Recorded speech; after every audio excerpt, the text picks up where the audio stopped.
ओम शांति। सुनेंगे आज प्यारे बाबा के मुरली का बहुत ही सुंदर सार है। तो आज की मुरली है अंतर्मुखी बनने से फायदे।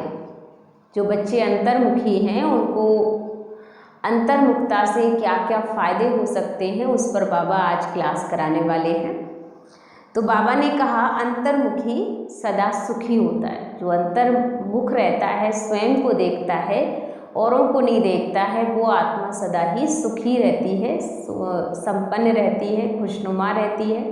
तो इसी पर बाबा ने क्लास कराते हुए आगे जो डेट दी 24/6/1971 की ये बाबा की वाणी है। बाबा बोले कोई भी नई इन्वेंशन जब निकालते हैं तो जितनी पावरफुल इन्वेंशन होती है ना, उतना ही अंडरग्राउंड इन्वेंशन करनी पड़ती है। दुनिया में जितने भी साइंटिस्ट हैं, अगर उन्हें कोई नई नई इन्वेंशन करनी है तो उसके लिए उन्हें बहुत ही अंतर गुफा में जाना पड़ता है। जितना वो अपने अंदर जाते हैं, एकांत में रहते हैं, तभी जाकर के नई नई इन्वेंशन कर सकते हैं। आप लोगों की भी दिन प्रतिदिन ये इन्वेंशन पावरफुल होगी। जैसे वह अंडरग्राउंड इन्वेंशन करते हैं, वैसे आप भी जितना अंडरग्राउंड अर्थात अंतर्मुखी रहेंगे, उतना ही नई नई इन्वेंशन व योजनाएं निकाल सकेंगे। जितना आप अंदर की ओर जाएंगे, उतना ही नई नई इन्वेंशन निकाल सकेंगे। तो अंडरग्राउंड रहने से एक तो बाबा ने कहा वायुमंडल से बचाव हो जाएगा, दूसरा एकांत प्राप्त होने के कारण मनन शक्ति भी बढ़ती है। जितना आप एकांत प्रिय होंगे, उतनी ही आपकी मनन शक्ति भी बढ़ती जाएगी। तीसरा बाबा ने कोई भी माया के विघ्नों से सेफ्टी का साधन बन जाएगा। जैसे आज भी बाबा ने हमें 3 बातें अंडरलाइन करवाई थी और सुबह की जो वाणी चली उसमें 3 बातों को बाबा ने बहुत अच्छा कहा। पहले तो खुद कहा कि स्वयं को पॉइंट बनाना है, अपने पॉइंट स्वरूप में स्थित हो जाना है। दूसरा बाबा ने हमें याद दिलाया था कि बच्चे जो भी बातें हो चुकी, बीत चुकी हैं, उन सभी को हमें पॉइंट अर्थात बिंदी लगा देना है। और तीसरा पॉइंट बाबा ने कहा जो ज्ञान की बातें बाबा रोज़ मुरली में सुनाते हैं, रोज़ जो इतनी अच्छी अच्छी बातें सुनाते, उन सभी बातों को, पॉइंट को हमें मनन चिंतन करना है और साथ साथ उसे अपने कर्म व्यवहार में हमें लाना है। तो इस तरह से बाबा ने खास हमें अटेंशन दिलाया कि किस तरह से हम अपने कर्म व्यवहार में आए। बाबा ने फिर आज यही बातों को लेते हुए 3 बातें आज इसमें भी रखी हैं। बाबा ने कहा देखो बच्चे, अगर नई कोई इन्वेंशन निकालनी है, एक तो आपको वायुमंडल से बचाव करना पड़ेगा। अगर नई नई इन्वेंशन करनी है तो बाहर का वातावरण, बाबा ने कहा आज भी कि बहुत माया भी चल रहा है और माया बहुत प्रकार से झूठ बुलाने का और महसूस शक्ति खत्म करने का काम कर रही है। तो इस तरह बाबा ने कहा बाहर का वातावरण अच्छा नहीं है। दूसरा, एकांत प्राप्त होने के कारण मनन शक्ति भी बढ़ती है, इसलिए जितना आप एकांत प्रिय होंगे, आपकी मनन शक्ति उतनी ही ज़्यादा बढ़ती जाएगी। दूसरा बाबा ने कहा, तीसरा कि कोई भी माया के विघ्नों से सेफ्टी का साधन बन जाएगा। तो अपने को सदैव ही अंडरग्राउंड अर्थात अंतर्मुखी बनाने की कोशिश करनी चाहिए। अंडरग्राउंड भी भारी होता है, अर्थात सारी कारोबार चलती है। तो जितना आप अंडरग्राउंड रहेंगे, उतना ही आपके कारोबार परफेक्ट होते जाएंगे। वैसे अंतर्मुखी होकर भी कार्य कर सकते हो, ऐसे नहीं कि कोई कार्य नहीं कर सकते हो। कार्य भी सभी चल सकते हैं, लेकिन अंतर्मुखी होकर कार्य करने से एक तो विघ्नों से बचाव होगा, दूसरा समय का बचाव होगा और तीसरा हमारे संकल्पों का बचाव होगा। अंडरलाइन कर सकते तीनों बातें। पहले बाबा ने कहा कि एक तो हमारा विघ्नों से बचाव हो जाएगा, जितना अंतर्मुखी बनेंगे उतना ही विघ्नों से बचाव रहेगा। दूसरा बाबा ने कहा कि समय का बचाव बहुत अच्छा होगा और तीसरा हमारे संकल्पों का बचत होगी। तो बाबा ने कहा प्रैक्टिस तो है ना सभी को, कभी कभी अनुभव भी करते हो, अंतर्मुखी हो, बोलते भी हो, लेकिन बाहर मुक्ता में बच्चे बहुत आ जाते हैं ना। बाहर मुक्ता की आदत जो है ना, 63 जन्मों से बाहर मुखी रहे हैं, बाहरमुखी होकर ही बातें की हैं, तो इस कारण से वो आदत इतनी ज़्यादा पक्की हो गई है कि वो ना चाहते भी बार बार वही आदत रिपीट होती है। तो बाबा ने कहा इसलिए इसका भी अटेंशन रखना पड़ेगा। तो बाहर मुक्ता में आते भी अंतर्मुखी हो जाओ, हर्षित मुख हो जाओ, आकर्षण मूर्त भी रहोगे। तो कर्म करते हुए भी ये प्रैक्टिस करनी पड़ेगी, जितना अंतर्मुखी उतना ही हर्षित मुख, उतना ही आकर्षण मूर्त हो जाएंगे।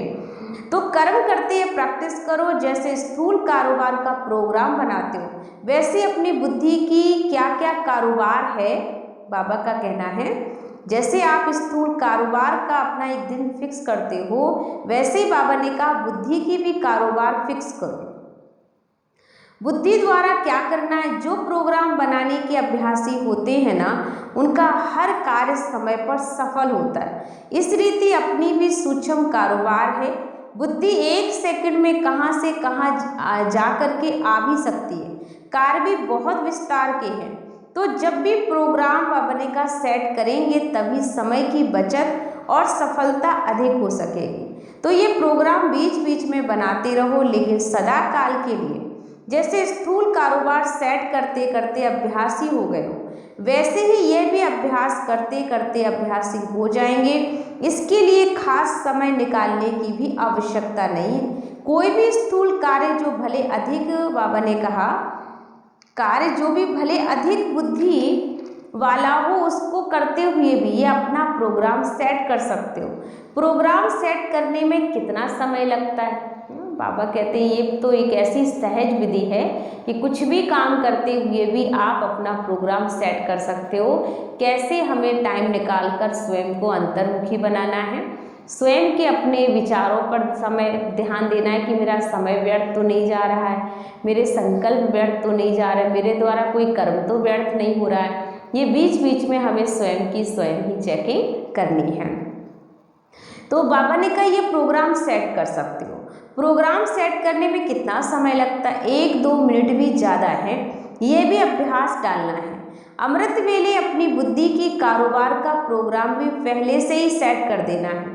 जैसे प्रोग्राम बनाया जाता है फिर उसको चेक किया जाता है कि यह कार्य किया है और कहाँ तक हुआ और कहाँ तक ना हुआ। इस रीति से यह भी प्रोग्राम बनाकर फिर बीच बीच में चेक करो। जितने बड़े आदमी होते ना, वह बिना प्रोग्राम के नहीं जाते। जैसे आया वैसे कर लिया, ऐसे नहीं चलते। उन्हों का एक एक सेकंड प्रोग्राम बुक होता है। तो आप बच्चे बाबा के VIP बच्चे हो, आपका एक एक प्रोग्राम पहले से ही सेट होना चाहिए। बाबा ने कहा कि जैसे VIP होते बीच बीच में चेक करो। जितने बड़े आदमी वह बिना प्रोग्राम के नहीं हो जाते हैं। जैसे आया वैसे ही कर लिया, ऐसे नहीं चलता। उन्हों का एक एक सेकंड प्रोग्राम से बुक होता है। आप भी श्रेष्ठ आत्माएं हो तो प्रोग्राम सेट होना चाहिए। कोई कोई को प्रोग्राम बनाने का ढंग आता है। पापा ने कहा कि किस तरह अपने को बिजी रखना है सारे दिन। कई बच्चों को ये विधि बहुत अच्छी आती है, प्रोग्राम सेट करना बहुत अच्छा आता है। कोई को नहीं भी आता है। तो स्थूल कारोबार में भी ऐसे ही होता है। जितना जिसको अपना प्रोग्राम सेट करना आता है, उतना ही समझो कि अपनी स्थिति पर भी सेट होना आता है। प्रोग्राम सेट करना अर्थात अपनी स्थिति में भी सेट होना है। नहीं तो बिना प्रोग्राम बनाने से जैसे बातें नीचे ऊपर होती हैं, वैसे स्थिति भी नीचे ऊपर होती है, सेट नहीं होती है।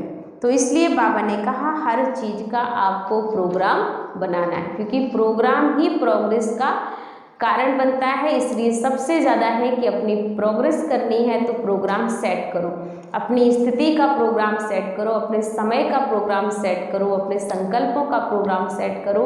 क्योंकि भगवान के सबसे बड़े आदमी तो बच्चे आप ही हो ना।